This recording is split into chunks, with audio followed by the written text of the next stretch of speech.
A fundraising campaign is underway in the town of Sullivan to transform an existing community site into a modern ADA accessible community gateway.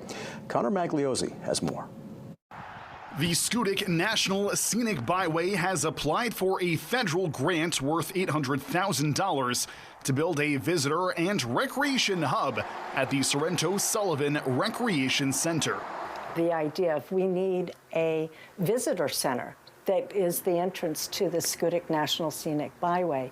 And what a perfect place is this existing site that the rec center has. The Maine DOT had originally committed to a $100,000 contribution that matched funds already raised by the community, but they had to back out due to budget constraints. Now a $100,000 fundraising campaign is underway. The project, if funded, would bring new amenities to the site, including a pavilion with picnic tables, maps and displays, enhancements to the playground, and a Kids Quest site.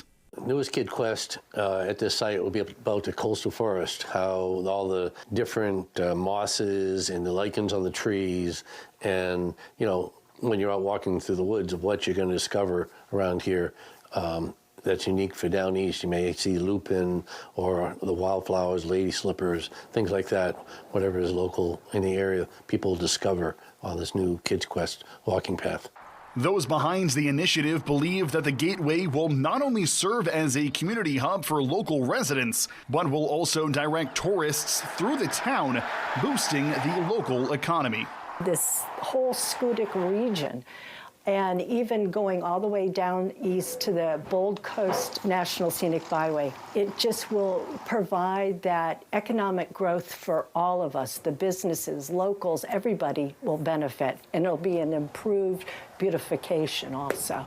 Organizers say that their chances for securing federal funding are excellent because normally one project per state is selected and that this is the only application from Maine.